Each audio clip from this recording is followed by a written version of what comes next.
América Latina. Com o Demi Guettico, que é conselheiro do Comitê Gestor da Internet no Brasil, CGIBR, e presidente do NIC-BR, e membro do nosso instituto, e Geraldo Cohen, que hoje é consultor está fazendo consultorias em fazer as empresas se adequarem à Lei Geral de Proteção de Dados, e foi executivo de Oracle, SAP, Microsoft, e também membro de nosso... SAP ainda não. SAP não, né? Oracle e Microsoft, e é membro também do nosso instituto. E na realidade, quando a gente estava conversando um pouco sobre esse seminário, a gente pensava em duas dimensões grandes, né, da privacidade na internet. Uma, pensando no indivíduo, né, na privacidade dos nossos dados pessoais e como é que eles são usados, e outro do ponto de vista de governos. A gente viu hoje mesmo mais um fato aí nesse jogo da privacidade do Google rompendo, não sei até que ponto, em que medida vai ser isso, quanto tempo isso vai durar, com a Huawei, né? Então, na realidade, o que a gente vê é que a privacidade ela afeta as empresas e modelo de negócio. A gente vem discutindo muito que aquele velho jargão que não tem almoço grátis, mas também assim, qual o preço desse almoço também, né? Até que ponto e para que nossas informações vão ser usadas? Uma das coisas que a gente pode fazer assim um paralelo é que, por exemplo, mas a televisão, por exemplo, a TV aberta, ela te dá lá o programa, mas está lá você tendo que assistir aquela propaganda. E aí o que se fala do modelo de negócio, especialmente de redes sociais, né, que eles vão te dar, na verdade, uma propaganda direcionada, o que seria bom para você, porque seria exatamente o que você quer ver, e bom para o anunciante, porque ele gastaria menos. Só que a gente sabe também que não é bem assim, né? Até que ponto esses dados da gente estão sendo usados. Então, a ideia é a gente discutir aqui, até também estava conversando com o Geraldo, né? Que as soluções não são exatamente técnicas, né? Tem soluções, vamos dizer assim, de tecnologias sociais, né? De valores, de decisões como sociedade que a gente tem que tomar. Então, queria que Raul pudesse começar a fazer comentários e discorrer sobre esse tema da privacidade, indo tanto do campo pessoal como de governos, e a gente vai comentando. Como a gente está num número mais reduzido hoje, acho que a gente pode inclusive ter um formato mais de diálogo mesmo, de perguntas. Eu acho que se tiver ok por vocês da mesa aqui, a gente pode ir interrompendo e conversando. Pode ser? Pode ser. Então, obrigado. Boa noite, boa tarde, não sei muito. Boa noite. Boa noite. Meu nome é Raul, eu sou do Uruguai, então eu falo espanhol, essa é a minha língua, mas a boa notícia é que eu falo um excelente portunhol. Sim. Eu poderia dizer um portunhol avançado. Então, mas entendo tudo em português. Se vocês falam português, para mim é a mesma coisa que vocês falassem em espanhol. Então, pode fazer perguntas. E se eu não posso contestar bem, o David vai me ajudar. Né? Temos também aqui a senhora que fala espanhol muito bem. Então, eu vou tentar. Minhas notas estão, algumas notas em inglês e outras notas em espanhol. Né? Vou tentar, ou se minha mente pode trabalhar rápido. O que é a privacidade? Eu poderia estou procurando definições de privacidade nesse contexto, né, da internet. E eu encontrei uma que eu gostei, que a privacidade é a habilidade dos usuários de fornecer informação ou dar informação em um jeito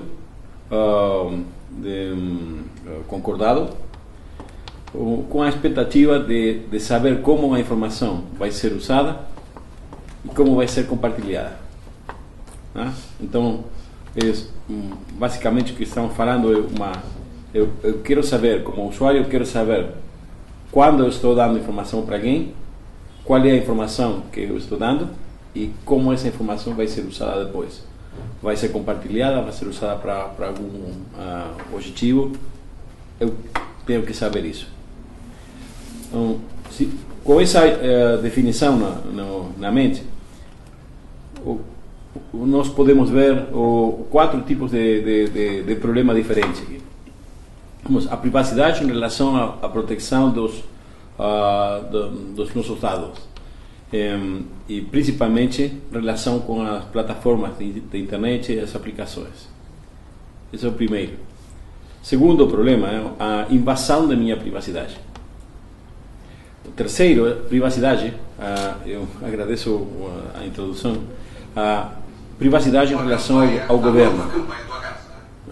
Privacidade em relação ao governo. Porque muitas vezes só pensamos no governo como a instituição que vai defender-nos, mas também temos que pensar o governo como um agente que coleta muita informação, muitos dados dos cidadãos. E quarto, privacidade dos usuários em geral. Né? Tudo bem. Então, vamos falar do primeiro caso, primeiro problema. Proteção dos dados em relação às aplicações, plataformas. E também você mencionou uma coisa muito bem. O modelo de negócio da internet, não, quando você falava, não tem almoço grátis, não, o modelo de negócio está baseado na utilização dos dados. Não tem um incentivo econômico para a privacidade. Não. Então, esse é um problema muito grande. Quando seria muito fácil se nós dizemos, ok, vamos, eu quero seguir usando os serviços da Google, mas em vez de dar meus dados para pagar o serviço, eu gostaria de pagar o serviço. Quanto custa o serviço? Mas, primeiro, essa é uma ideia que não é boa para o negócio, porque todas as pessoas que não têm granas para pagar os serviços, sim têm a outra moeda, que é a informação pessoal. Então, se os serviços só estivessem disponíveis para pessoas que podem pagar, a quantidade de usuários seria muito menor. E a outro é que nós teríamos que fazer tudo juntos ao mesmo tempo. Isso não vai acontecer. O último ponto importante aqui é que as companhias fazem muito mais dinheiro com a nossa informação depois que o valor dos dados foi descoberto. Não tem uma razão para não fazer o que eles fazem. Então, a falta de incentivo econômico é uma dos problemas mais importantes. O único jeito de resolver o problema da privacidade seria fazer totalmente o oposto ao que nós fazemos hoje. Hoje, o poder na relação entre o usuário e o fornecedor de serviço, o provedor de serviço, o poder está do lado do provedor. A única forma de resolver o problema seria colocar todo o poder do lado do usuário. Então, em vez de... Porque a maioria das aplicações dá a possibilidade para vocês de dizer o que você não quer fazer. Eu não quero que os cookies estejam na computadora, ou não quero que a informação seja repassada para terceiros. A maioria das aplicações dão para você a possibilidade disso. Eu vou dar um exemplo bem trivial do dia a dia, que é o seguinte. Para você, por exemplo, no Instagram, gravar um vídeo ou gravar um story daquele, você tem que habilitar o microfone. Uhum. Só que quando você habilita o microfone, não é só apenas para aquela finalidade, porque já aconteceu muitas vezes eu não procurar nada e aparecerem propagandas relacionadas a coisas sobre as quais eu falo, ou marcas sobre as quais eu comento, sem, pelo menos não está de modo claro, para mim pode estar numa letra pequena, Isso é um mito, não é? Isso é um mito, mas ninguém sabe se o mito é verdadeiro ou falso, né? É uma das coisas que vamos falar agora. Eu estava usando o Google Maps outro dia e comentei alguma coisa sobre o fato de ter esquecido o guarda-chuva. A moça parou de orientar o trânsito e falou o seguinte: sobre o guarda-chuva eu não posso falar nada. E continuou orientando o trânsito.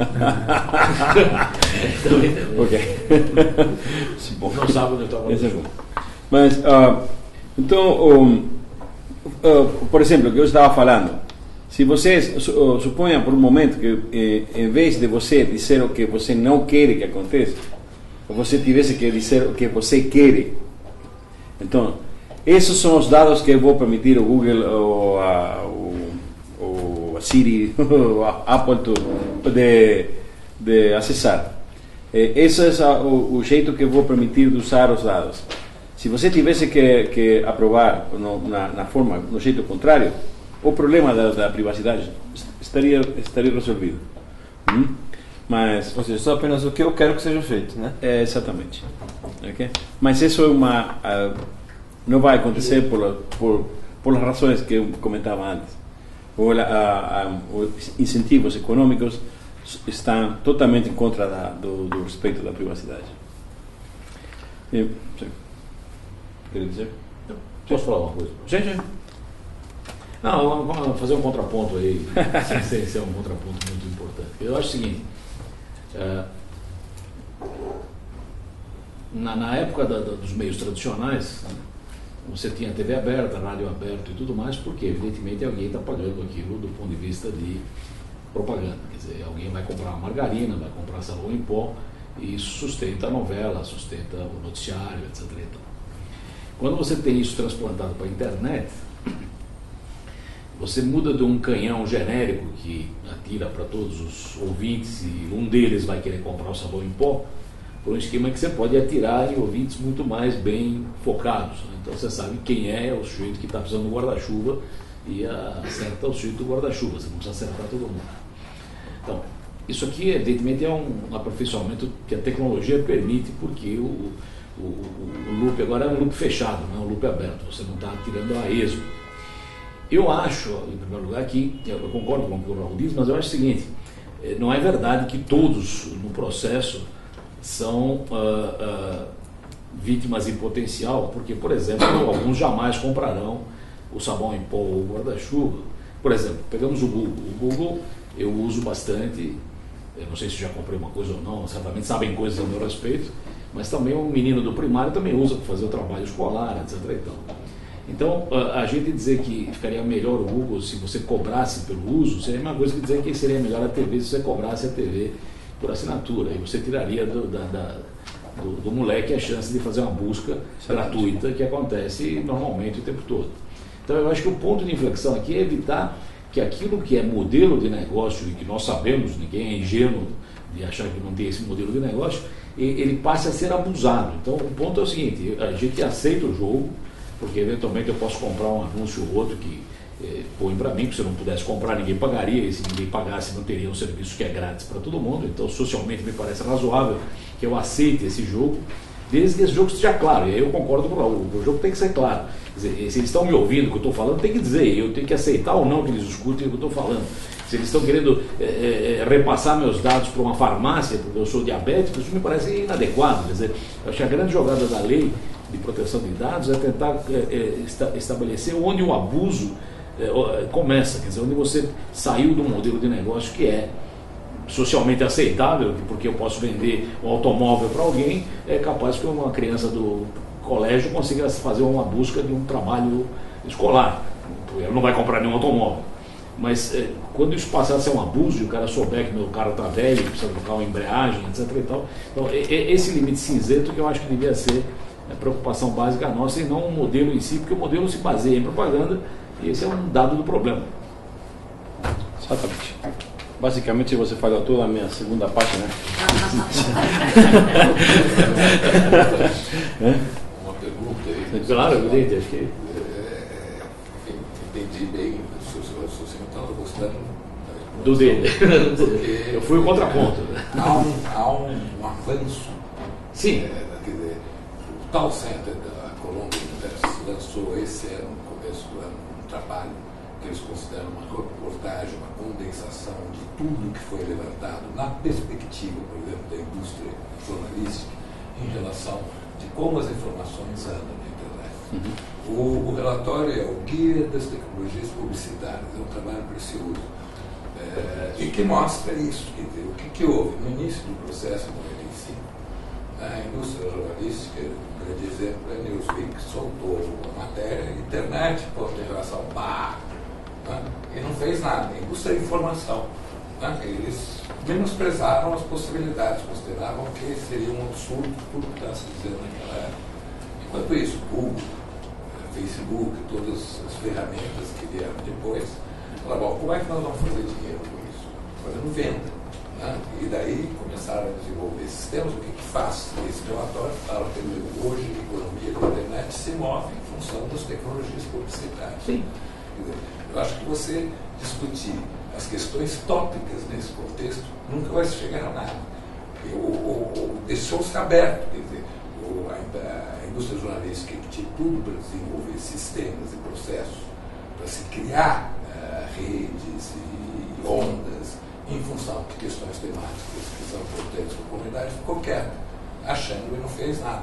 Quer dizer, ela não tem o domínio da computação e do algoritmo. Enquanto que Google e mais meia dúzia de empresas estão subindo lá em cima e tem um poder que é assustador.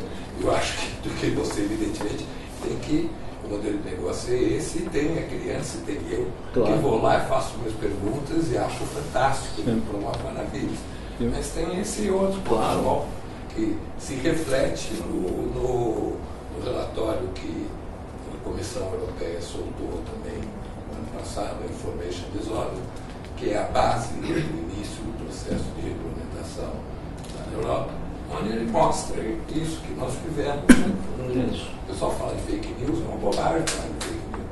A informação verdadeira gera desinformação nesse ambiente. E em função disso também. Então é um quadro, quer dizer, com as outras crises que nós estamos vivendo, que também são reflexos disso, né? Perda da democracia, etc. É um quadro que assusta. E as discussões que existem são sempre tópicas, são questões tópicas, que resolver isso. Eu acho que não vamos resolver nunca nada. O modelo de negócio vai evoluindo, não? Porque ao princípio ninguém pensou em fazer todas as coisas que as plataformas estão fazendo agora. Ao princípio eles só vendiam publicidade. Depois se deram conta que poderiam também vender a posição no resultado da búsqueda. Então, depois continua evoluindo e foram descobrindo novos negócios que eles podiam fazer. Então, as regulações sempre vão por trás. Esse é um problema. Mas me deixa falar sobre então, estava falando da falta de incentivo econômico, o modelo a solução seria colocar o poder da privacidade no lado do usuário e não do lado do provedor do serviço. Há um ano que começou entrou em vigência, começou qual a lei brasileira? GDPR. Já está em vigência. Sim, mas como se diz, há um ano começou a valer? Entrou em vigência. Igual que na Espanha. Mas pode falar Espanha. Há um ano que entrou em vigência o GDPR, que é o novo regulamento da proteção de dados personais da Europa. Então, qual é a avaliação que nós podemos fazer sobre isso? E tem os aspectos mais gerais do GDPR, é que dá muito mais poder para o usuário. Mas o que termina acontecendo? Todavia é muito cedo para fazer uma avaliação. Vamos ter que esperar ainda mais. Vamos poder ver o sucesso ou não do GDPR, dependendo das multas que são colocadas nas empresas e os processos legais que são dirigidos contra as empresas que violam o GDPR. Todavia é muito cedo. Mas uma coisa interessante é que nós podemos ver que os usuários estão dispostos a dar a sua privacidade a cambio de uma boa experiência. E eu vou contar uma anécdota aqui, uma história pessoal. Se você, primeira vez, 1 ou 2 dias depois que começou a vigência o GDPR, eu entrei no site da Lufthansa. Então eu vi tinha um aviso lá que dizia: nós, muito bom, esse é o melhor que eu tenho visto até agora. Nós fazemos 3 tipos diferentes de uso das cookies. Temos cookies só para cookies que não usam nenhum dado pessoal, mas só para manter o contexto da aplicação. Temos o segundo nível, que é para melhorar um pouco a sua experiência de navegação, mas nós não guardamos nenhuma informação. E o terceiro, que você vai ter uma experiência muito boa, mas nós vamos usar seus dados, manter os dados. Então, baseado nos meus princípios, eu escolhi o primeiro. Eu não quero dar nenhum dado pessoal.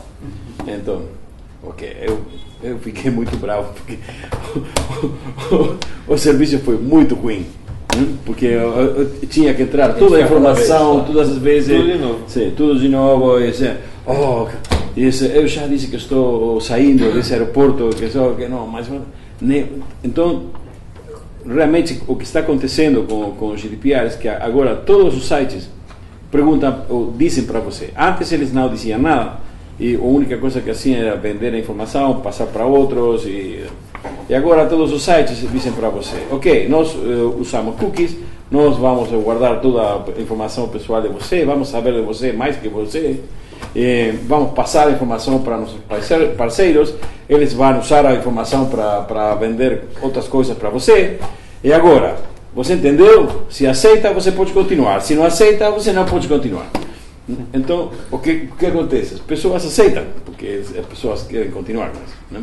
Então, ainda é muito cedo, mas o que nós estamos vendo é que a maioria dos usuários, também pelas características da internet. As características da internet, eu ouvi falar a um visionário da internet, um dos originais há pouco tempo, dizendo: o modelo da internet é um modelo que tem tendência ao monopólio.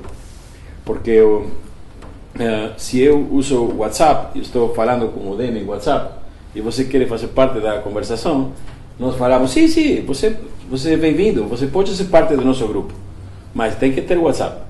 Então, se você quer falar conosco, você vai ter que usar o WhatsApp. Se não, pode falar com alguém, mas não com a gente.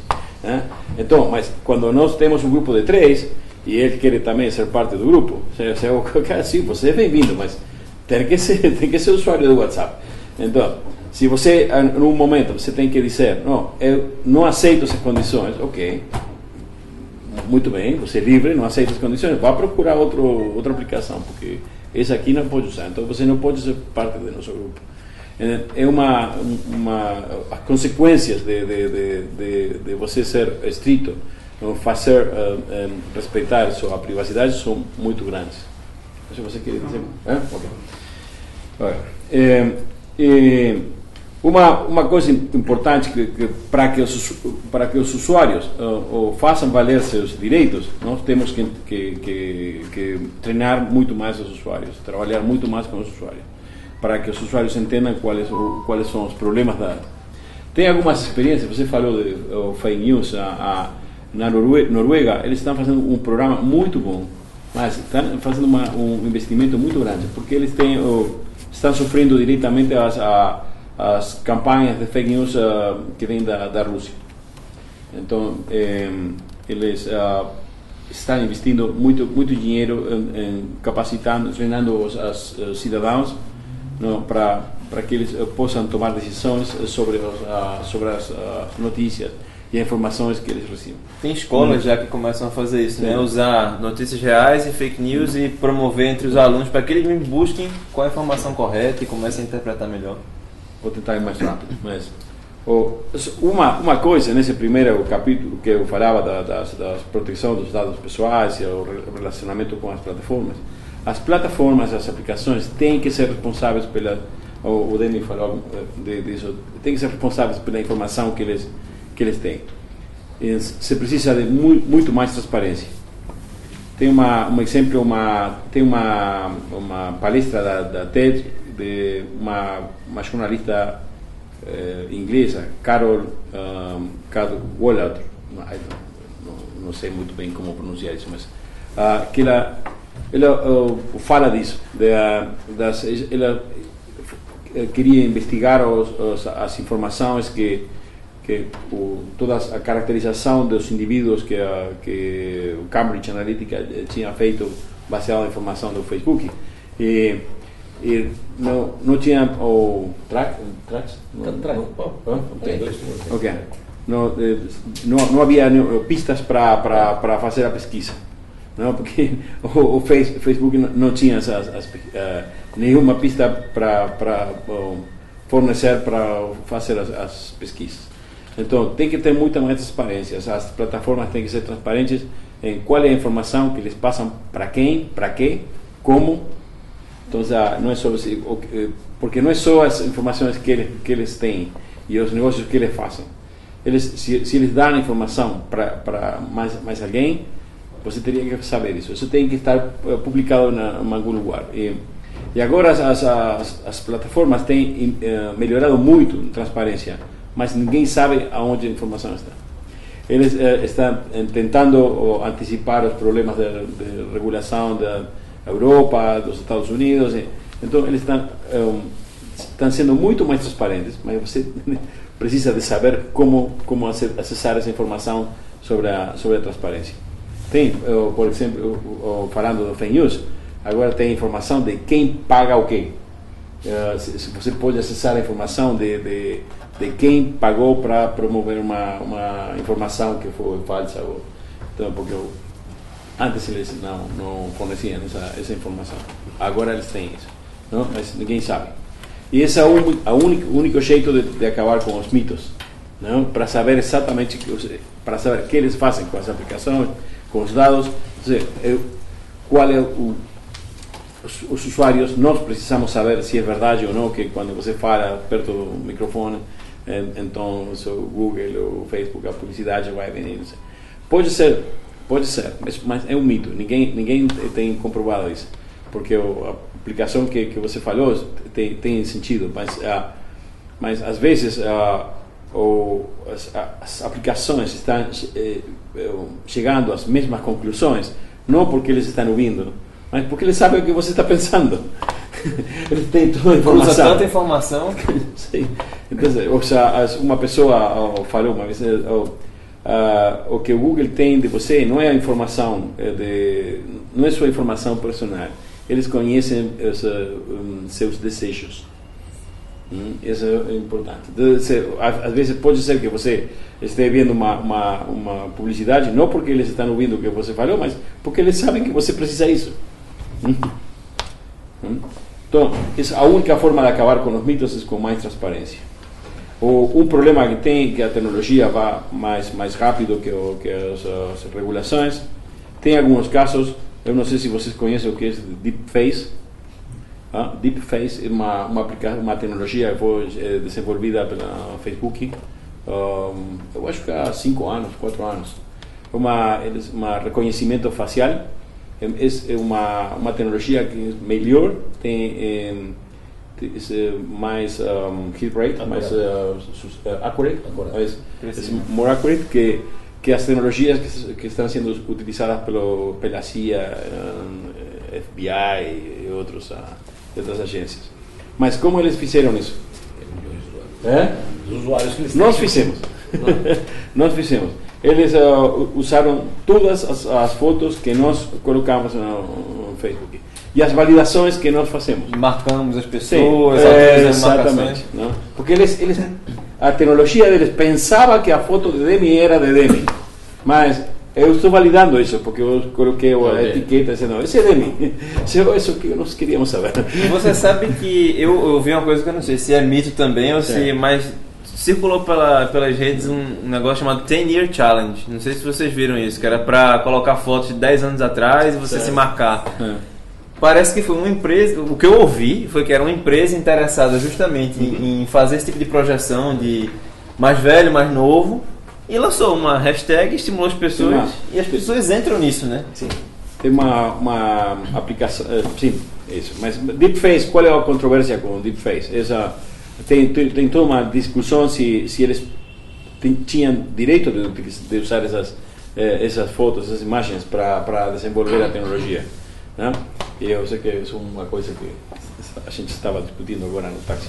Mas em alguns países os governos têm proibido a utilização dessa tecnologia pelo fato de que foi desenvolvida sem uma autorização dos usuários.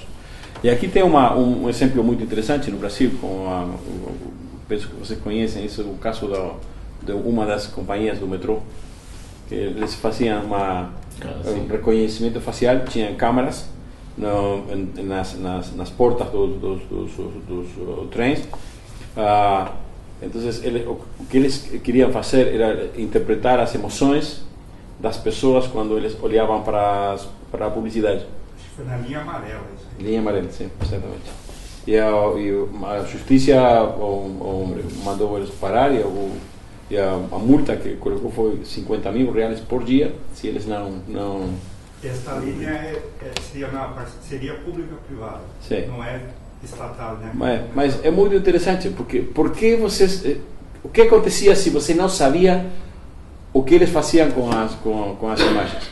Porque ninguém protesta pelo fato de ter as câmeras. Mas as pessoas agradecem as câmeras porque pensam que pode ter mais segurança. Então agora você tem câmeras no estádio, tem câmeras na rua, tem câmeras na praia, tem câmeras nos ônibus, no trem, e as pessoas se sentem confortáveis. Até que alguma pessoa reclama pelo fato de como as imagens estão sendo usadas. Mas você para só um caso. O que está acontecendo com as outras? Não sei. Eu tenho outra coisa para falar, mas eu acho que... Não, você continua? Ok. O segundo... Qual os problemas com a regulação? A regulação é necessária. Isso nós concordamos, né? Regulação é boa. GDPR tem uma boa intenção, é uma coisa boa. Regular a transparência das aplicações, plataformas, todas essas coisas são boas. Mas tem riscos também associados com as regulações. E às vezes os governos colocam regulações muito rápido, sem o análise que eles têm que fazer, com boas intenções, mas regulações que têm efeitos negativos. E outras vezes colocam regulações com intenções que não são muito boas. Então, tem dois diferentes tipos.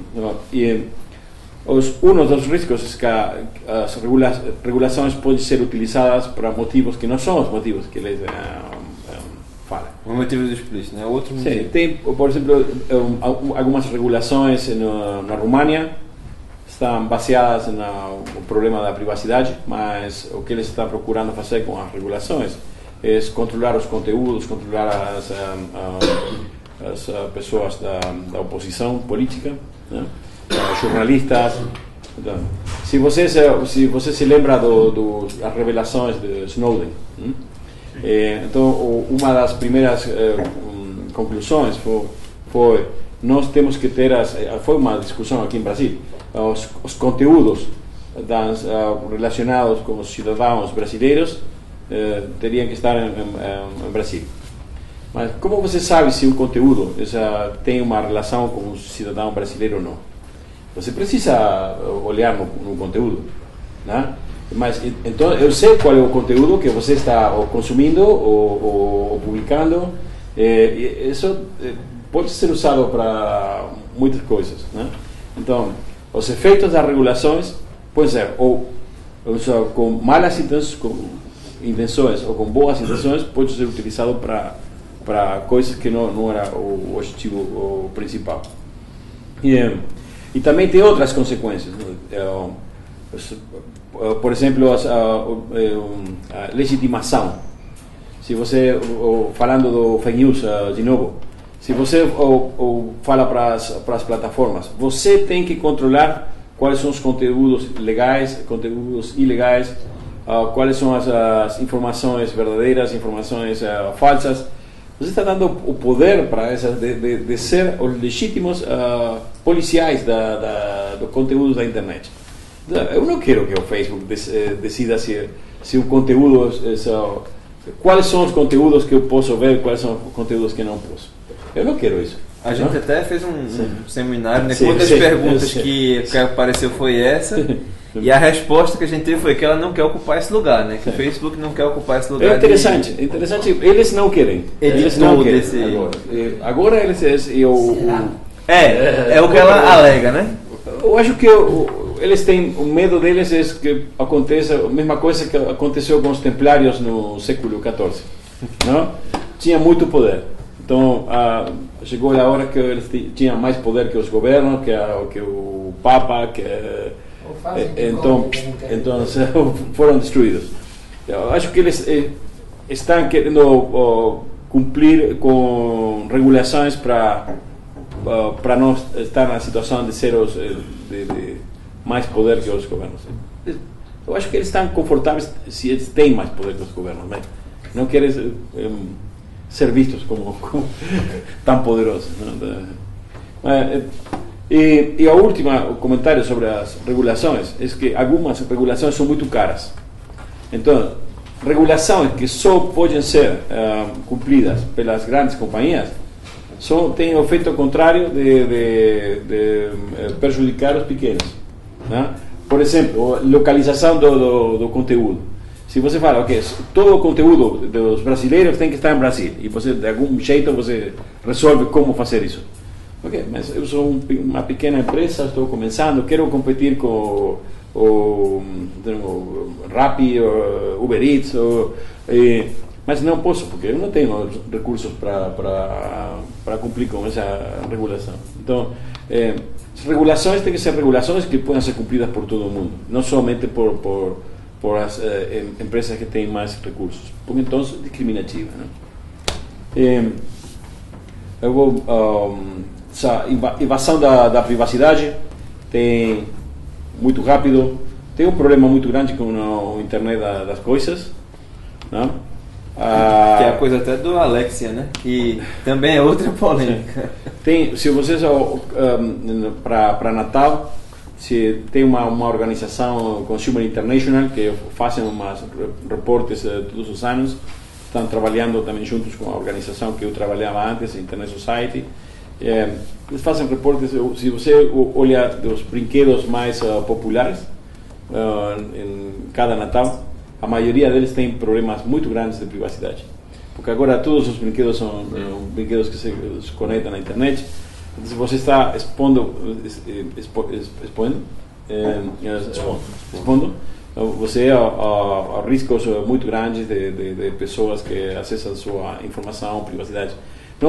Não estamos já falando só das plataformas, do Facebook, de Google, estamos falando de pessoas que estão entrando na sua casa para hackeando sua casa, hackeando os seus sistemas, sua informação, e também todos esse tipo de dispositivos que geram muita informação, e são dispositivos que estão sendo produzidos por companhias que não têm experiência em segurança, não têm experiência em engenharia, porque eles sabem, uma empresa de geladeiras sabe de geladeiras, não sabe do segurança na internet, não sabe de redes. Então, eles estão gerando informação, transmitindo informação sobre a rede, e também guardando informação em algum lugar que ninguém sabe como está sendo protegida essa informação. Há muita informação que permite informação sobre o consumo elétrico, ou as alarmas, o ar, toda a informação que você pode conseguir, informação de quais são os padrões de comportamento, se as pessoas estão na casa ou não estão na casa, se quando estão, a que hora, em que parte da casa eles estão. Pode ser informação muito valiosa para quem tem intenções não muito boas. Por último, deixa eu falar a última coisa, privacidade em relação ao governo, aos governos. a expectativa dos usuários é que os governos são aqueles que trabalham para fazer respeitar as regulações. Então, se temos o GDPR na Europa, você pensa que os governos europeus, o objetivo deles vai ser fazer o que você seja respeitado nos seus direitos. Ok? Mas o que acontece quando, com boas intenções, de novo, algumas vezes, são eles que violam as regulações. São eles que pedem para as plataformas, ou que pedem para as companhias que produzem a tecnologia, de acessar a informação que eles têm sobre você. Então, é muito bom, porque eles não têm, eles não precisam ter a tecnologia para mapear todos os dados, só precisam pedir informação para Facebook ou para Google. Não é mais fácil, ou para Apple. Né? Então, tem uma lei que está sendo discutida na Austrália, a proposta diz que todas as tecnologias que são para ser vendidas na Austrália tem que ter a possibilidade de quebrar a criptografia, tá? Que é o que acontece aqui no Brasil, por exemplo, quando o WhatsApp fica bloqueado porque algum tribunal de justiça entra com ação para liberar, mas ele não consegue liberar porque não dá, ou mas alegadamente não dá. Mas então, se essa lei fosse aprovada, vai ser um caso muito ruim. E alguns governos pensam, eles têm uma fantasia que somente eles poderiam acessar a informação que eles querem acessar. Mas se a tecnologia pode ser vulnerada para que o governo da Austrália tenha acesso à informação, alguém pode. Qualquer um pode fazer isso. E eu diria, outros vão ter melhor acesso porque são melhores trabalhando nessas áreas, né? Então, isso é muito perigoso. Então, tem uma paradoxo que muito perigosa, que os governos, em vez de ser eles quem estão trabalhando para defender seus direitos, são que estão violando os direitos. E de novo, a única forma de resolver isso com não somente com políticos mais inteligentes, mas também com mais transparência do que eles estão fazendo e o que não. E também outra motivação é o cruzamento de informação com objetivos de taxas, de coletar taxas. Os governos necessitam dinheiro, claro, eles têm que pagar pelos maestros, a polícia, tudo. Eles precisam de dinheiro. Mas então, porque precisam de dinheiro, eles pensam que é muito bom que eles tenham a tecnologia para controlar melhor os cidadãos para pagar as taxas. A informação não está claro como é que eles fazem os cruzamentos de informação, como usam a informação e como eles também tratam os dados, como protegem os dados, como protegem.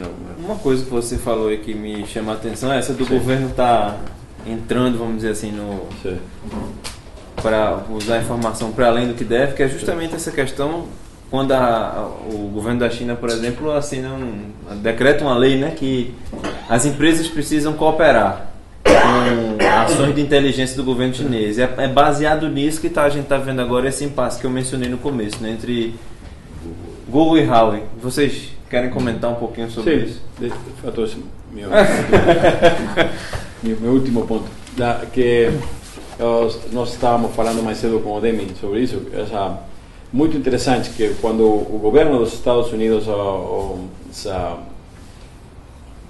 a razão pela qual eles não confiam na Huawei, não confiam na tecnologia que a Huawei está usando, porque sabem que essa tecnologia pode ser usada para espionagem, é porque eles sabem que essa tecnologia pode ser utilizada para espionagem, mas também a tecnologia que é desenvolvida nos Estados Unidos. Somente que então essa confirmação que nós sabemos que essa tecnologia pode ser usada com esses fins e não queremos que China tenha acesso a essa informação, Então, por isso que tomamos essa decisão. Mas é a confirmação para todo mundo de que o problema mais grande que não é só a China. O problema maior que Huawei. As consequências desse são ainda muito cedo para saber quais são, mas eu diria que vai ter consequências muito no curto prazo, que as empresas dos Estados Unidos vão ter que investir mais para ter a mesma tecnologia que as empresas chinesas. China vai ter que investir mais para ter a mesma tecnologia que os americanos, porque agora não é só Google, são todas as companhias. Eles estão ainda avaliando as consequências. O que Google falou hoje foi: nós estamos cumprindo com a ordem do governo, estamos avaliando a situação. Eles não sabem quais são as consequências, porque tem muitas companhias que são as que fornecem chips para a Huawei. Não, as companhias americanas. As ações da Apple já caíram. No primeiro reflexão você podia achar, não, as ações da Apple vão subir porque a Huawei vai estar perdendo mercado. Mas já se espera uma retaliação da China, logo já precificaram. Mas se você é o CTO da Huawei, o que você está fazendo hoje? Desenvolvendo um novo sistema operativo para competir com o Android, porque você não pode depender do Android, né? Então, hoje, você já foi à diretoria da Huawei, já apresentou o projeto, você já conseguiu o orçamento para trabalhar no desenvolvimento desse novo sistema operativo. Então, Google está olhando isso e está dizendo: estou perdendo 1.500 milhões de clientes. Isso não é bom, não é para a companhia. O Google já anunciou, está suspendendo. Sim, mas todo mundo está especulando aí. Não sei, então, minha conclusão é que tem problemas em áreas diferentes. Alguns problemas são no lado do usuário. Os usuários têm que entender melhor como trabalhar na privacidade deles, desde o uso de senhas até criptografia e saber configuração dos serviços que eles usam, entender quais são os direitos. E também do outro lado você tem as plataformas que necessitam ser muito mais transparentes. Regulações são necessárias, mas tem que ser cuidadoso com as regulações que não tenham efeitos que não são os efeitos que você procura, e que sejam regulações que sejam efetivas para o objetivo. E tem todo um outro problema, que é o rol dos governos, que também temos que olhar os governos como um agente que tem muita informação dos usuários ou cidadãos, e que também essa informação, forma que o uso dessa informação também tem que ser controlada em benefício do usuário. Senão as pessoas desconfiarem. Deixa eu fazer uma pergunta, então. Eu queria saber se você usa o WhatsApp, e um minuto antes de responder. E que dicas você nos daria sobre tudo que você falou para melhorar o uso do WhatsApp? Ok. Eu não tenho o número de telefone. Meu número de telefone na minha conta da Facebook. Você usa? Não. Eu não coloquei. Mas você então tem 2 telefones, é isso? Não, eu só um. Mas eu não coloquei qual é o valor do WhatsApp para Facebook? Eles não têm acesso, eu acredito que eles não têm acesso ao conteúdo da conversação, porque tudo está criptografado. Mas esse não é o mais importante para eles. O mais importante para eles são as relações que você tem. Então, eles têm muita informação de você pela sua conta no Facebook. E tem um monte de relações que você tem com outros usuários. Você está falando do Facebook, eu não quero saber do Facebook. Mas a ligação é telefone. Eu quero saber do WhatsApp. Então, mas a ligação é telefone, ele está dizendo. Aonde está o valor mais importante para eles? Eles têm muita informação de você pela sua conta no Facebook. E eles têm muita informação de todas as suas relações pelo uso de WhatsApp. Sim. Não pelo conteúdo, pelo uso. Se quando você combina as duas coisas, Esse é o grande valor. Esse é o único jeito que eles não. Quais são qual é o benefício econômico da Facebook pelo WhatsApp? Eles pagaram muito dinheiro no WhatsApp. Eles investem muito dinheiro no desenvolvimento do WhatsApp. Para quê? WhatsApp é deficitário. Você não tem publicidade no WhatsApp, não tem. O valor está ali. Ele potencializa o Facebook? Não, mas não é essa a minha pergunta. Minha pergunta é diferente. Eu quero saber se você usa o WhatsApp. Sim. E que dicas. Esquece o valor do Facebook, essa coisa toda. Eu quero saber que dicas. Para mim, essa é a minha dica mais importante. A dica mais importante é você não colocar o seu número de telefone no Facebook. No Facebook. Para evitar que se juntem os dois lados. Outra dica, uma coisa que eu uso muito Telegram também. E Telegram tem uma coisa que é muito eu gosto, são os chats segredos. Porque quando se você olhar uma coisa que acontece muito com pessoas públicas, mas poderia acontecer com qualquer pessoa. Nós temos uma relação, nós estamos trocando informação pelo WhatsApp. Em algum momento nós brigamos e eu faço públicos as conversações que nós temos em WhatsApp. Então, você pode eliminar as mensagens no telefone seu, mas não pode eliminar no meu. Somente nos grupos, mas não em conversações privadas. Mas o Telegram tem esse chat segredo que a informação desaparece. Você pode configurar 5 segundos, 10 segundos, 30 segundos. Então, nós estamos falando e a informação desaparece. Porque, assim, eu por tudo que eu li, pelas falas do Snowden, por exemplo, eu não tenho nenhuma confiança. Eu também não. De que eles não entendam do conteúdo do que se troca no WhatsApp.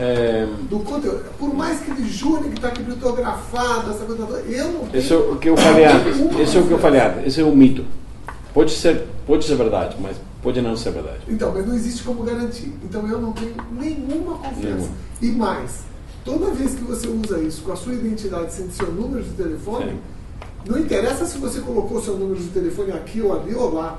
No momento em que isso está conectado tecnologicamente falando ao seu número de telefone... Eu não uso o Facebook no telefone. Eu não tenho... Eu não tenho Facebook no telefone. Não, eu também não. Por isso, tenho o teu Facebook na computadora. Agora, deixa eu te contar o meu lado. Eu não uso o WhatsApp. Não uso. Bem? E se nós quisermos conversar, você fica tranquilo que eu converso com você por todos os meios possíveis, sem precisar do WhatsApp. Aí é diferente, é ativo. Eu é que vou atrás de você para conversar com você. Mas olha o que eu falava antes. Eu gosto de jogar futebol 5. Se eu não tivesse WhatsApp, eu não poderia jogar futebol. Meus amigos falam, são às 4 da tarde, colocam no grupo. Então, quem quer jogar futebol hoje é às 6. Ninguém vai me ligar. Mas eu acho que isso é uma coisa só que eu estava... A pressão do que eu falava antes. Se você quer fazer parte do grupo, você tem que... Você pode falar no Skype, no Messenger do Facebook, o Signal, o Telegram. Pode ligar para alguém que tem o WhatsApp.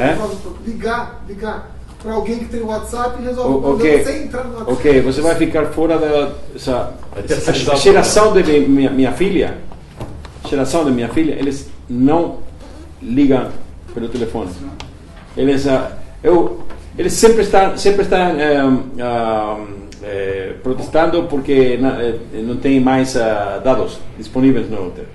Então eu falo para minha filha, mas você não tem dados, mas você tem, eu tenho certeza que você tem 3.000 minutos livres no telefone que você pode ligar para... Sim. É uma questão cultural, não? Essa coisa da tecnologia que eu acho que, na realidade, a gente está discutindo como uma coisa tecnológica, mas tem a ver com essa, vamos dizer assim, tecnologia social, né? Sim. Que eu acho eu falei muito. Que Geraldo também tem algumas coisas aí que eu acho que a gente deu uma conversada. Desculpa, Geraldo, eu falei muito. Não, falou foi ótimo. Levantou uma série de coisas que eu eu quero abordar, mas na verdade eu queria me focar num só assunto, que eu quero desenvolver um pouco mais, por ser da área de tecnologia, e justamente por ser da área de tecnologia, o que eu quero desenvolver um pouco é que tecnologia não resolve. Esta questão da privacidade, a questão das fake news, enfim, tudo que a gente está vendo aqui. Eu trabalhei muito tempo em tecnologia, então é muito interessante que na área de tecnologia, tipicamente quando a gente faz uma pergunta para o fornecedor de tecnologia, uma Google ou um Facebook, como aconteceu aqui no seminário com eles, a resposta de uma empresa de tecnologia é tecnologia. Óbvio, é isso que eles vão responder. Como é que eu vou responder? Resolver o problema de fake news ou de privacidade, bom, com o algoritmo que encontra e apaga e elimina as fake news, ou com uma criptografia que, olha, garantido que ninguém vai conseguir ver a mensagem. A resposta é sempre tecnológica. É interessante que, se a gente voltar um pouco atrás em tecnologia, e não precisa nem ser TI, né? Pode ser, sei lá, o começo da indústria, ou coisas como máquina a vapor, por exemplo, ela sempre aparece como uma coisa um pouco mágica, né? Até que todo mundo entende como funciona tal, e perde um pouco essa hora. Com computadores, com internet, isso aconteceu e continua acontecendo, né? Então, apesar de ser uma coisa extremamente racional, mecânica e com uma base matemática totalmente comprovada, enfim, absolutamente baseada em lógica, em geral, TI é vendido como uma espécie de mágica. A gente consegue fazer isso. E claro que o usuário leigo vê uma mágica, principalmente se tratando de informação. Mais ainda do que a mágica na Revolução Industrial, que se tratava de mecânica, pelo menos a gente via as rodas girando, né? Aí a gente não vê nada e pá, vem o resultado. Ou vem a conversa com alguém, ou vem a mensagem do WhatsApp. Essa mágica, e é isso que eu quero mostrar um pouco mais, inclusive ela é manipulada com nomes. Então, uma coisa que está atualmente na moda é, por exemplo, inteligência artificial. Não, eu vou usar a inteligência artificial para identificar fake news. É curioso, porque inteligência artificial é uma coisa que, desde que começou a informática, começaram os computadores, sempre teve ondas, né? No começo, aliás, os computadores eram chamados cérebros eletrônicos, né? Saiu de moda esse apelido, mas houve assim, um boom da inteligência artificial lá no começo, né? Jogar xadrez, por exemplo, pelo computador jogando xadrez. Depois caiu um pouco no esquecimento e voltou, é um ciclo periódico. E atualmente voltou porque algumas tecnologias tipo machine learning foram desenvolvidas. Ótimo, então inteligência artificial vai resolver. Ou então outra palavra que está na moda melhor que inteligência artificial, é algoritmo. E ninguém sabe o que é um algoritmo, ninguém leigo, né? Então é alguma coisa misteriosa que vai implementar a privacidade ou a proteção de dados, etc. Bom, isso tudo é mágica, é igual o feiticeiro em tribo primitiva, mesma coisa, né? Vende-se uma ideia. E a ideia que se vende é que isto resolve uma coisa que não pode ser resolvida. E é interessante porque, se a gente voltasse, por exemplo, no começo da informática, não muito, enfim, quando começaram os computadores, houve, aliás, até mesmo antes de começar os computadores, houve uma pesquisa sobre o que computador pode e não pode fazer. Aliás, o computador nasce da pesquisa em matemática sobre o que pode ou não pode ser feito, o que pode ou não pode ser provado. Eu lembro de um livro que até hoje é um clássico, deve ser do final dos anos 70, Dreyfus, What Computers Can't Do. E Dreyfus não é um técnico, é um filósofo. E ele mostra muito bem o que computador não pode fazer, que é uma coisa muito clara. Então, tudo que tem a ver nós estamos falando do quê daqui? De leis, de juízo, de ética, de moral. Gente, algoritmo não resolve isso. Eu garanto, sou da área dos algoritmos, então não resolve mesmo. Então a questão se desloca, e aí, como o senhor Echeverria colocou muito bem, ela se desloca para funcionamento da sociedade, para leis, regulamentos, agências controladoras. É aí que está a solução, uma parte, e eu diria com muita ênfase na educação. Né? As pessoas aprenderem. Assim como hoje, senha é um problema. As pessoas têm que aprender que senha não pode ser a data de aniversário, não pode ser uma coisa simples, de preferência fazer em 2 vezes a senha, enfim. Isso é um longo processo, as pessoas vão aprender isso, espero que nas escolas se ensine isso o mais cedo possível. Então, todos os cuidados que a gente tem que ter, inclusive defesas, né, como essas, por exemplo, de não ter o telefone ou outras, ou não estar no WhatsApp, é a educação, é parar e pensar. Eu tive um caso pessoal meu, por razões, enfim, não veio ao caso, mas eu saí 100% do Facebook, não pretendo voltar.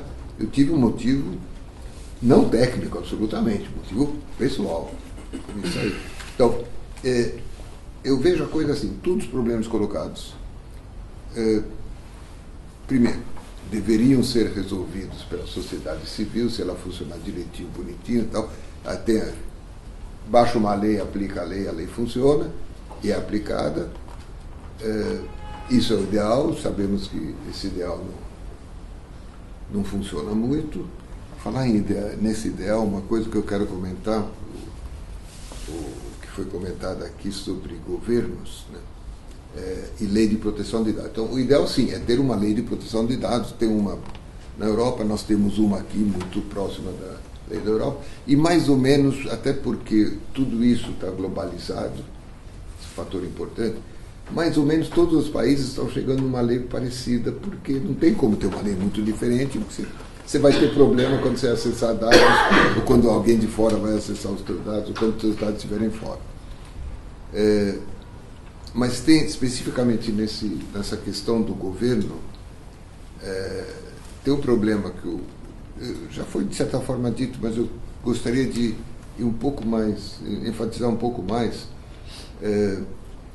A lei de proteção de dados, aqui ou na Europa, ou as outras que existem, se funcionar muito bem, ótimo.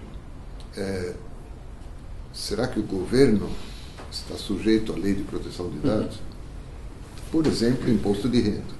Ele tem todos os nossos dados, né? Não é pouca coisa, tudo, né? Toda a nossa vida financeira está lá.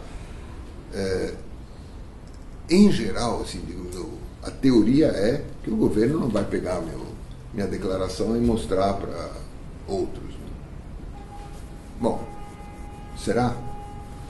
Eu estou colocando aqui não para provocar, dizer o governo não presta, funciona mal, mas realmente eu acredito que existam governos assim, extremamente rigorosos e que são auditados ou que têm um mecanismo de auditoria, mas é só a gente olhar para o mundo inteiro e que a gente sabe que tem um monte de países que tem governos nos quais não se pode ter absolutamente confiança nenhuma, nem os próprios cidadãos. Fácil, não preciso nem citar, um monte de países onde os governos não estão a favor dos seus cidadãos. Então, esses governos têm dados. Será que eles vão respeitar a privacidade? Obviamente que não. Isso, aliás, mais ou menos todos os governos têm um departamento de espionagem que está total fora de qualquer lei de proteção de dados. Aliás, a função dele é, ao contrário, né? Furar a lei de proteção de dados. São pagos para isso. Nosso amigo Assange agora. O Assange é um exemplo. O Assange é assim, é uma coisa que você deve acompanhar com curiosidade para entender os movimentos. Sim. Quer dizer, o Assange ficou anos fechado num predinho, numa salinha e tal. Agora ele saiu arrastado, já está preso, já está sendo indiciado por vários países e pode apostar que muito provavelmente será extraditado para os Estados Unidos. Né? Então, acho que o Assange é um exemplo, porque ele inclusive mostra as coisas. Né? Ele vai lá e diz, olha, aquilo que você acha que não podia, está aqui, ó, está ali, está lá. Tá lá. E fulano informou cicrano, tal governo informou tal outro, etc, etc. Aquele outro que virou mulher, tal. Snowden. Manning. Então, assim, se fosse isso, não ia ter MI6, não ia ter NSA, não ia ter a BIM, né? O Exército não está parado, o Exército Brasileiro não está parado. Né? O Exército Brasileiro. Nenhum está parado. Aquele general que usou aquele tweet na época do STF e tal, e que deu uma maneirada nas coisas ali, há um tempo atrás, esse que agora se aposentou, que está na cadeira de rodas e tal, ele não só sabia uma série de coisas, como usou o Twitter de maneira muito inteligente. Então, assim, não se trata mais de dizer, ó, tenho ou não tenho, vai ou não vai. Ele conseguiu usar ativamente o Twitter de maneira inteligente. Então, eu acho que essas coisas têm que ir com a devida... o papel do governo Mas, por outro lado, tem que haver uma lei de proteção de dados, enfim, marcos regulatórios, etc. Assim, e a gente esperar que isso seja aplicado. E outra coisa, isso já foi mencionado, mas é importante, que a lei pegue. Né? Isso a gente tem esse mau costume no Brasil de lei que não pega. Né? No caso da lei de proteção de dados, é muito sério, ela realmente tem que funcionar, tem que ter aquelas multas gigantescas. Caso contrário, não vai acontecer absolutamente nada.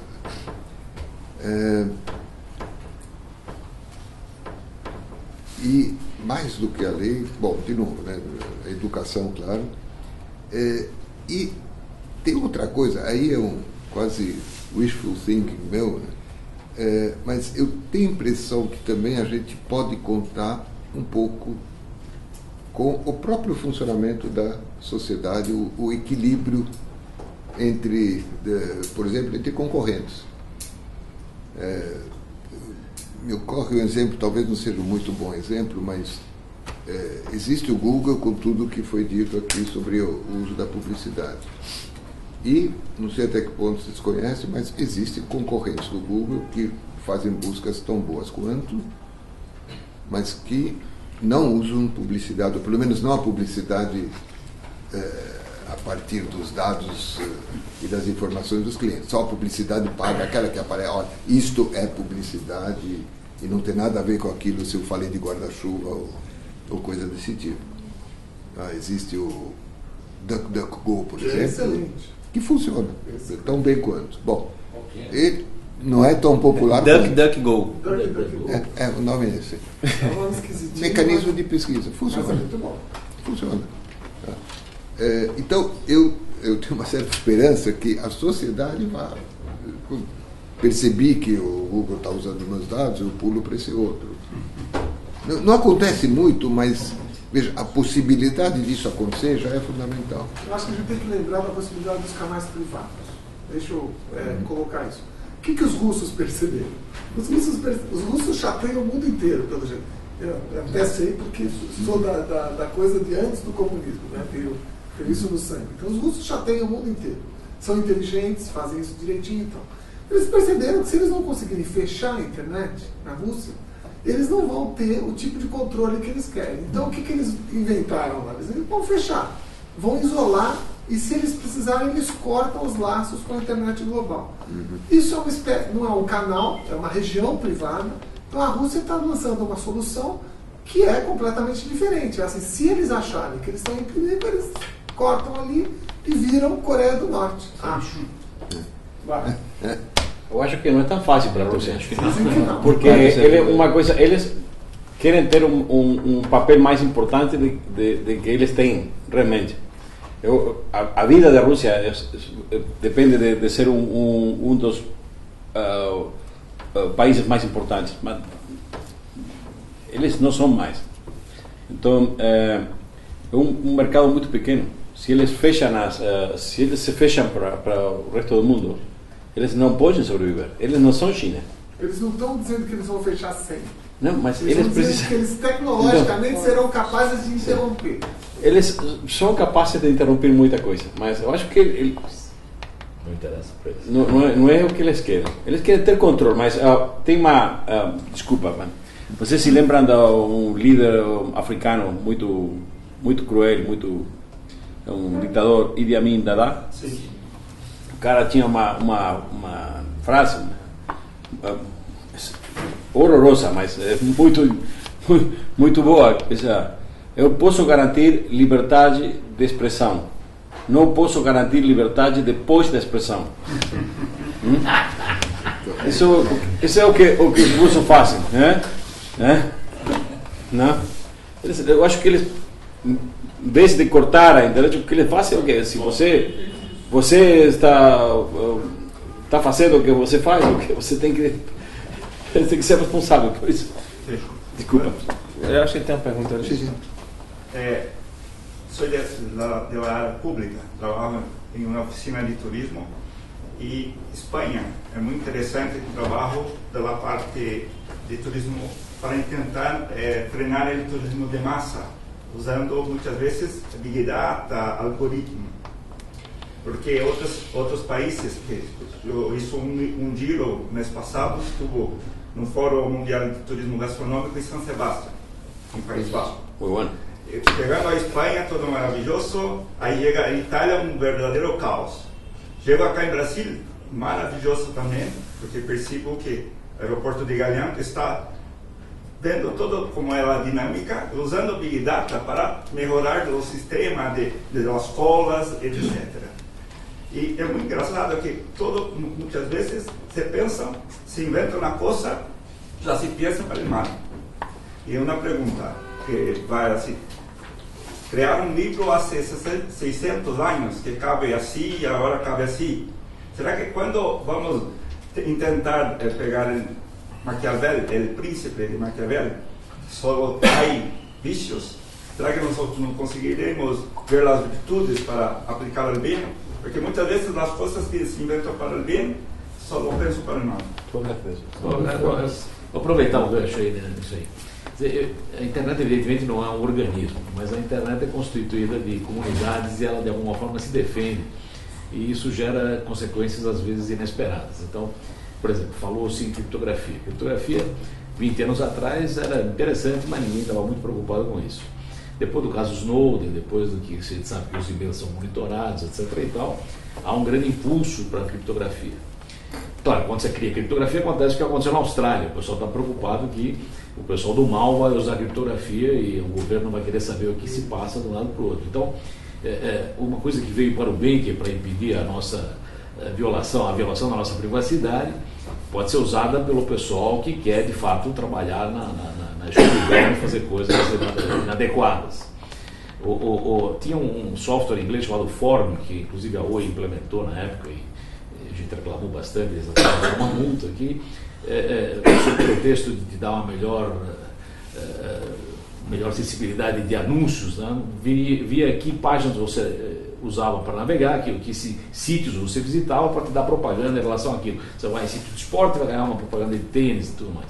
Isso foi considerado evidentemente uma violação, e aí, não por isso só, mas por vários motivos desse tipo de violação, surgem navegadores tipo Tor, que são navegadores que não usam o DNS normal e que teoricamente não podem ser monitorados, e surge um negócio chamado Deep Web, que é uma web que não usa DNS e que você não consegue saber exatamente qual é a forma de chegar lá, e dentro da Deep Web tem um negócio chamado Dark Web, que é uma Deep Web voltada para o mais voltada para o mal. Porque a Deep Web não é uma coisa ruim em si. Deep Web, o nosso imposto de renda, eu espero, esteja na Deep Web. Eu espero que, se eu procurar no Google qual é a renda do Rodrigo, não deve aparecer lá. Quer dizer, é uma região não mapeável pela Google. Então, é Deep Web.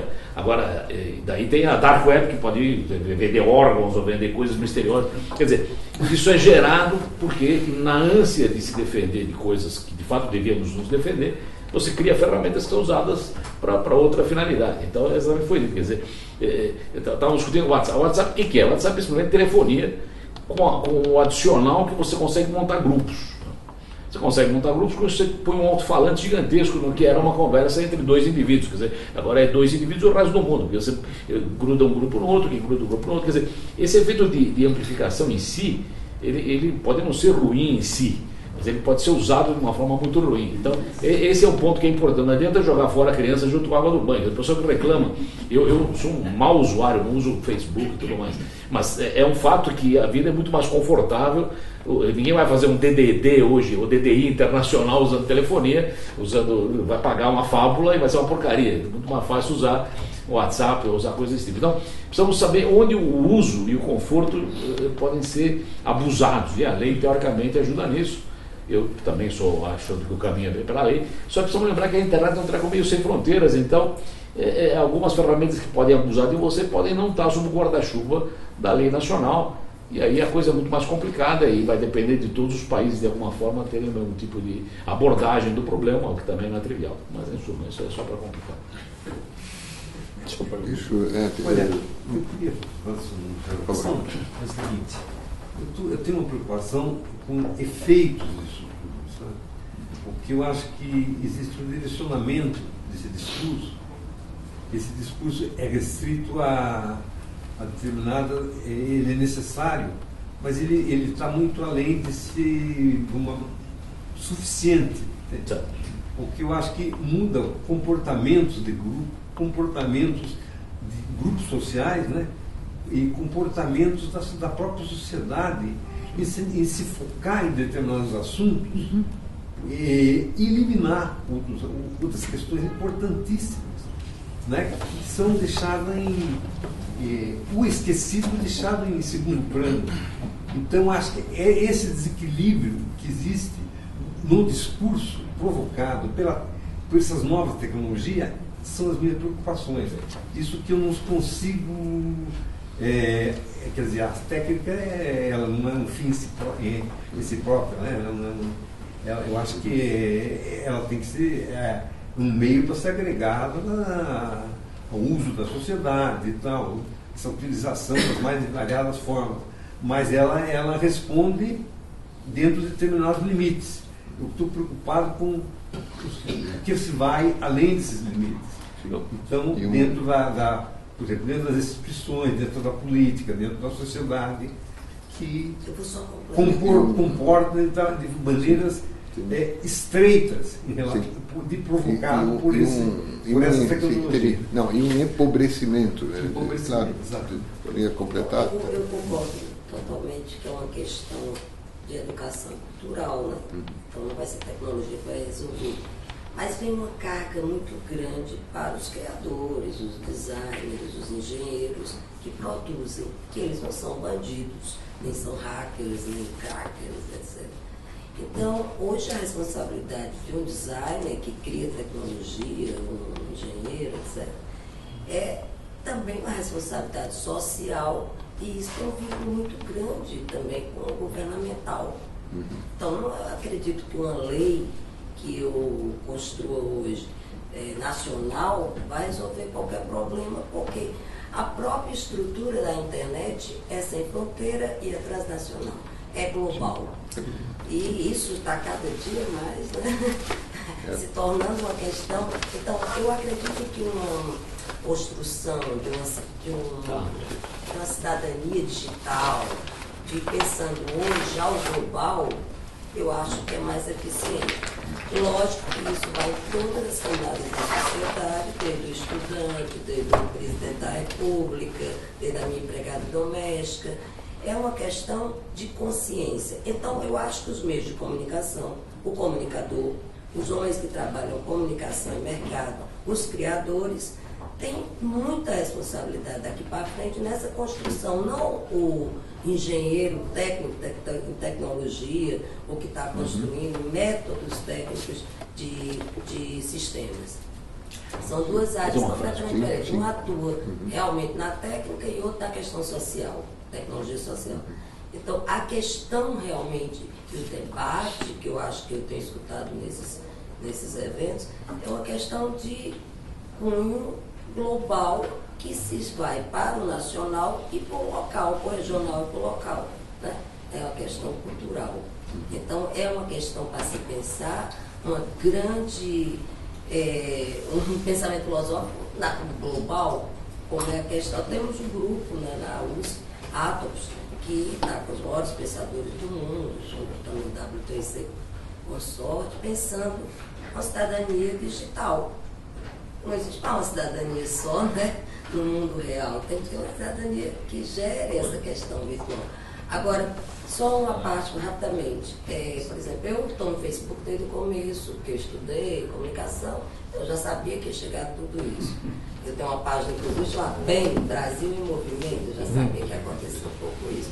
Mas quando você vai tentar orientar online, né, porque todo dia eu estou lá, eu gosto dessa pesquisa, você diz, não use tantos aplicativos, não ponha tanta foto, não entre em determinados aplicativos ou pegue qualquer foto online.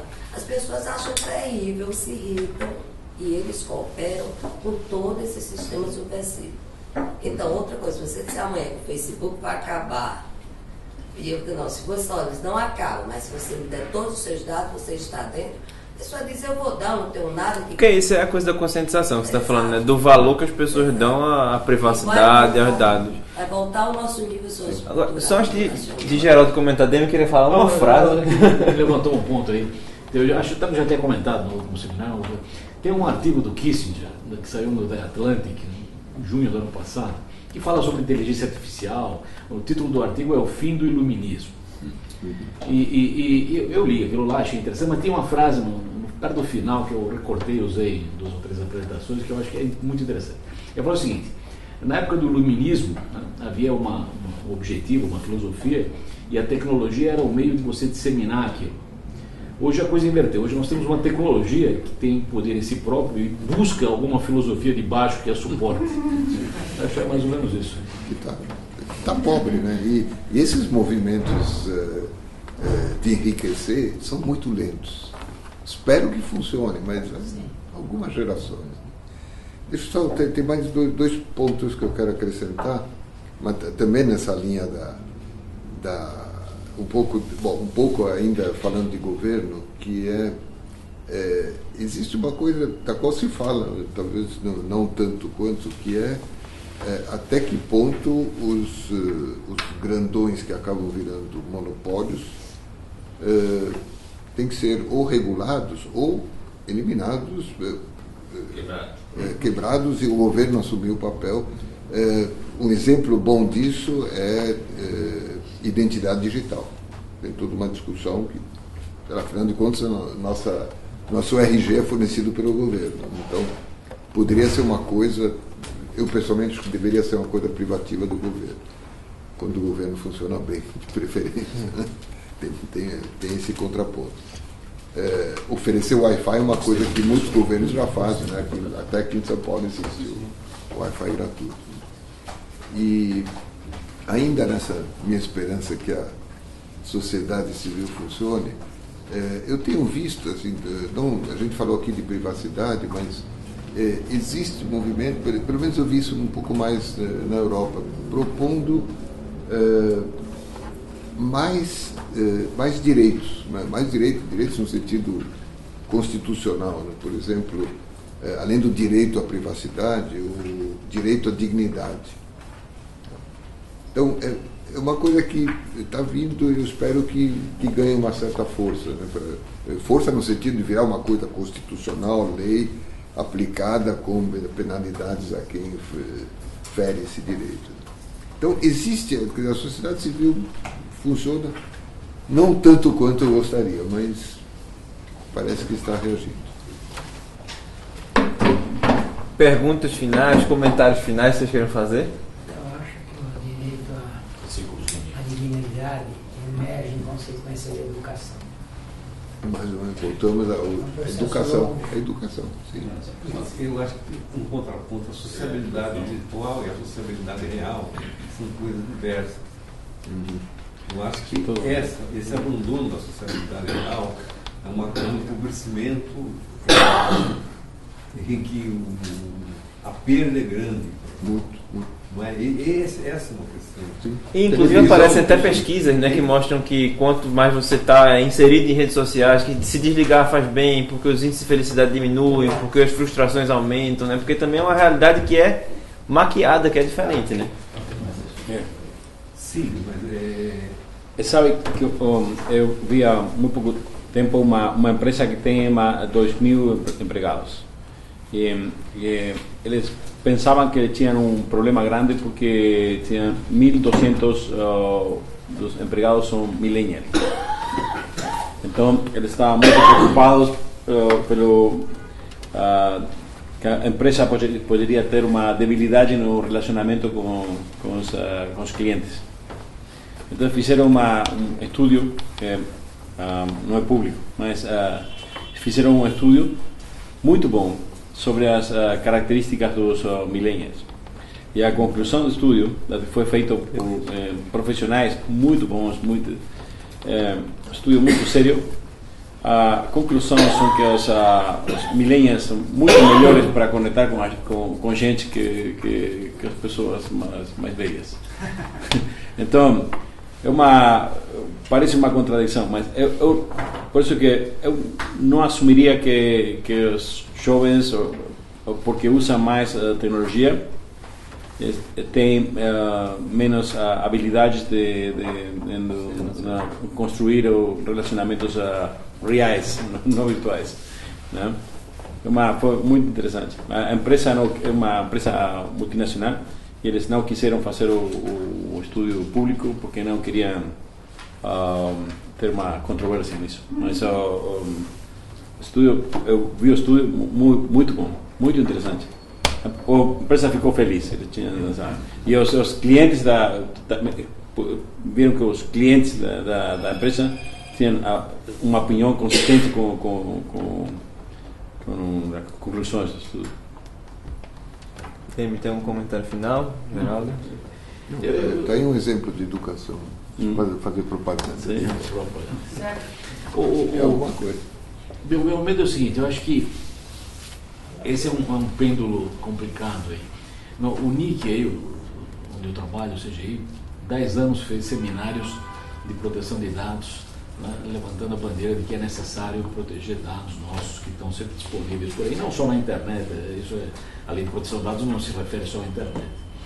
E saiu agora uma lei que, pelos que examinaram a lei, inclusive a lei brasileira é mais abrangente até do que a GDPR europeia, porque na GDPR o dado privado é relacionado ao indivíduo e na lei brasileira dado privado é aquele que pode levar a identificar o indivíduo mesmo sem estar relacionado ao indivíduo. Então, se você disser que tem um sujeito numa reunião aqui às 6 da tarde no Braudel que usa suspensório, sou eu do suspensório, mas você não precisa me citar, quer dizer, isso é deduzido pelo contexto.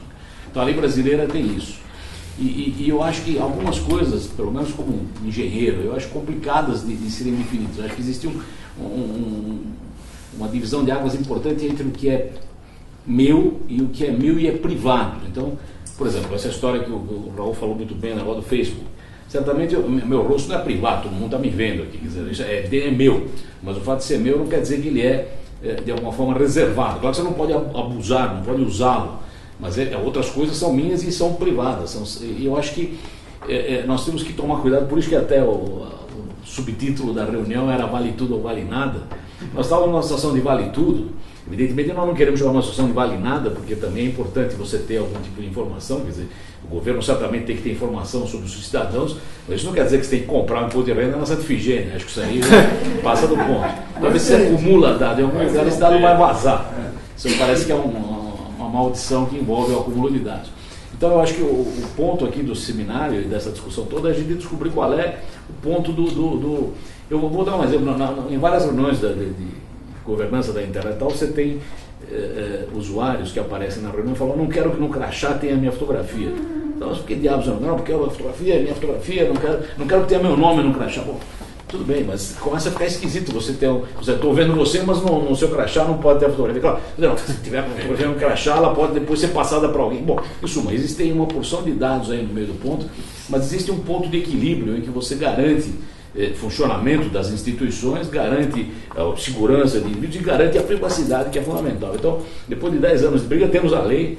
Eu não sei para onde vai a lei, mas eu espero que a gente tenha uma situação de equilíbrio melhor do que tínhamos antes aí. Mas a privacidade é um indivíduo, não é? A privacidade, por exemplo, é o gesto, é claro. o olhar. I want to be alone.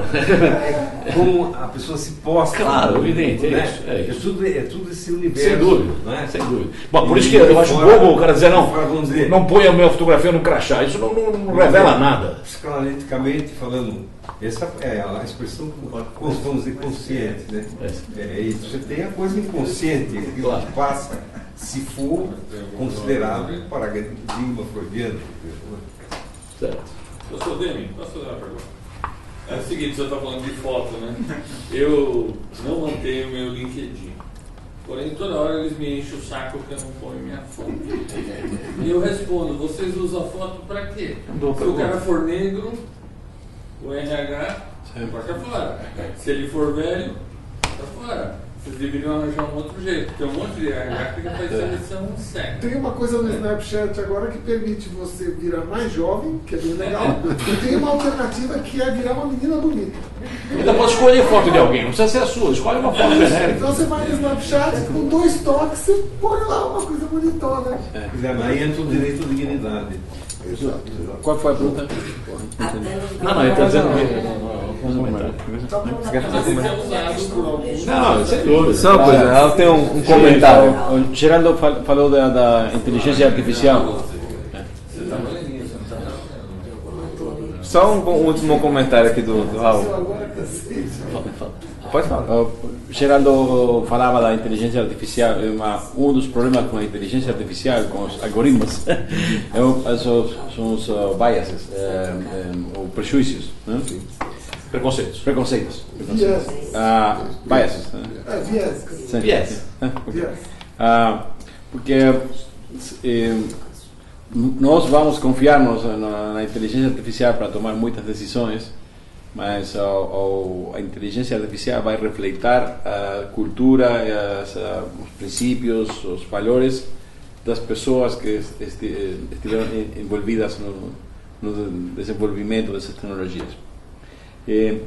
Se vocês querem fazer um teste, até a semana passada dava bem, mas se você pega o Google, você coloca babies, e olha nas imagens, nas fotos, você está a resposta que você falava. Todos garotinhos bonitinhos, branquinhos, essa é uma coisa muito interessante. Mas esse é o reflexo do que colocaram lá. Não é o algoritmo que Porque o aprendizado da máquina é com base na seleção das pessoas, com base na resposta das pessoas. Exatamente. Então, o risco disso aí, sem entrar no outro assunto bem complicado, todos nós achamos que nos livramos aí do lombroso. Mas se tu não tomar cuidado com isso, pode ser que a tecnologia devolva-nos o lombroso pela frente. Sim. Sim, mas o LinkedIn, outro comentário de uma coisa que você falava, desculpa, mas não, se você não tem usuário uma das perguntas, se vocês ouviram, se estiveram seguindo a comparecência do Zuckerberg no Congresso dos Estados Unidos, o cara tentou evadir uma pergunta muitas vezes, até que os parlamentares iam mudando a pergunta, até que o Zuckerberg não podia fugir mais. A pergunta era: é certo que vocês têm informação das pessoas que não são usuários do Facebook? E a resposta foi sim. Yes. Yes. E uma forma, se você pensa que você está a salvo porque você não tem usuário do Facebook, a notícia não. É muito simples. Você me fez lembrar com o LinkedIn. Eu não tinha LinkedIn. Então, eu criei meu LinkedIn. Eu cliquei no LinkedIn. Eu tinha uma sugerência.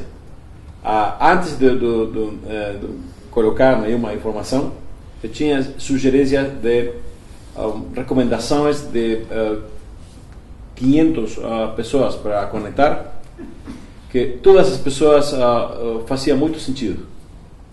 Por quê? Porque só faltava eu, mas eles sabiam que eu existia, né? O sea, o sistema sabe que eu existo, porque são os Os demais convites. estão dizendo isso. Porque ele compartilha o contato dele, você era contato com E são 500 os pessoas. convites que você recebe, não?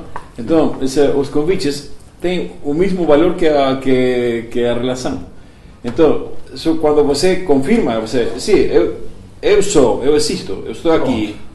Então, eles já têm todas as relações, né?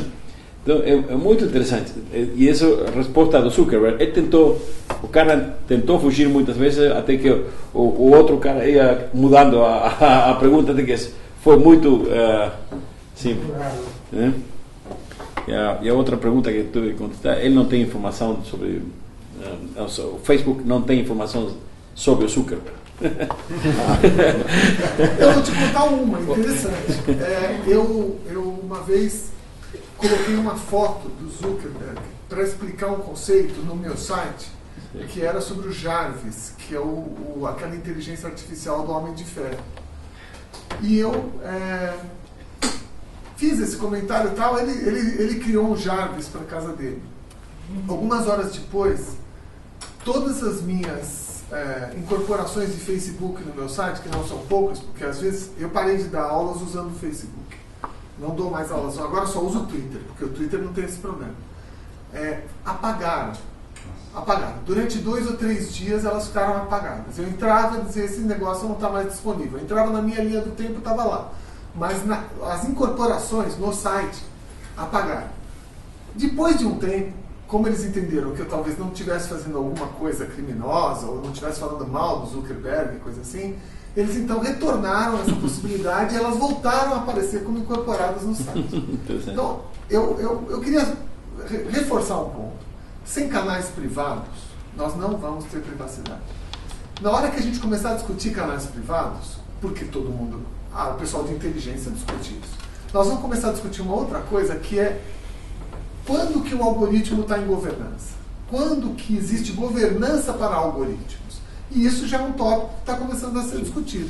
Então a gente vai parar de discutir informação, conteúdo, senha, essas coisas, e vai dizer, já que o mundo agora tem os algoritmos fazendo isso, eu quero saber se aquele algoritmo responde a certos parâmetros de governança. E isso que você falou me lembrou de uma coisa, né? Que nesse último evento de tecnologia, né, no Vale do Silício, que teve lá um momento do Facebook, ele mesmo fala isso, né? Que o futuro do Facebook é a comunicação uma comunicação individual, ou seja, o problema é que ele quer ocupar esse espaço. Já está armado para isso. Isso, então na hora, enquanto ele não der essa Isso, e porque ele vai ocupar esse espaço. Enquanto ele não der satisfação sobre que parâmetros de governança os algoritmos que ele cria obedecem, enquanto ele não for obrigado a desenvolver, a testar, a mostrar isso, a gente não tem confiança em nada, porque na verdade nós estamos discutindo com algoritmos. Isso só vale para o algoritmo fixo. Se ele for móvel, dinâmico e aprender, aí ninguém sabe o que ele faz. Aí não tem como saber.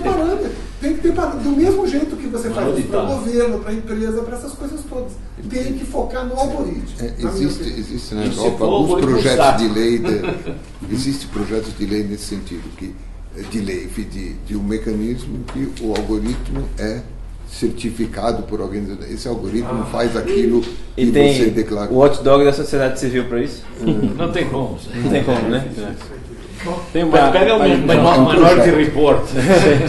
A Unesco está liderando uma discussão sobre governança na inteligência artificial muito interessante. Tem algumas empresas como o Google que eles têm decálogo de princípios. Sim. Mas se você não confia, mas eles têm um decálogo. Tem alguns países, Uruguai tem um decálogo de princípios para desenvolvimento da inteligência artificial. Mas governança é uma coisa que tem que ser discutida muito, é uma das preocupações do secretário-geral das Nações Unidas. Está trabalhando, tem um comitê trabalhando nessas coisas. O problema com a publicação dos algoritmos é que as companhias resistem à possibilidade de publicar o conteúdo do algoritmo, porque esse é a chave do negócio.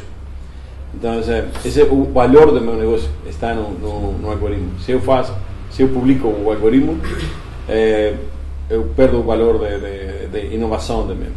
Talvez uma coisa como que você fala, de ter alguém que certifica, poderia ser, mas como uma empresa que faz bobagem ou não faz essa das barragens. Sim, mas de novo, quem são os primeiros que não vão querer isso? Os governos. Você acha que o governo da Rússia, você falava da Rússia, vai querer publicar o algoritmo que vai decidir aonde eles têm que tirar os bombas? Saber os dos dois.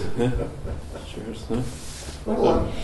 Bom, muito obrigado, então. Poderíamos ficar Poderíamos. Eu acho que esse tipo de debate aí tem vários capítulos. Esse é o Mas você quer trazer as perguntas, não as respostas. Né? Sim, exatamente. Aqui a gente tem que ir trazendo as perguntas e acho que um grande objetivo, na verdade, é cada vez dar mais clareza sobre qual é o problema, porque de fato a solução não vai sair de um debate amplo, né? É um fato curioso. O Fernando Brodel, o historiador, que é o patrono aqui, o patrono dessa casa, ele numa entrevista perguntavam para ele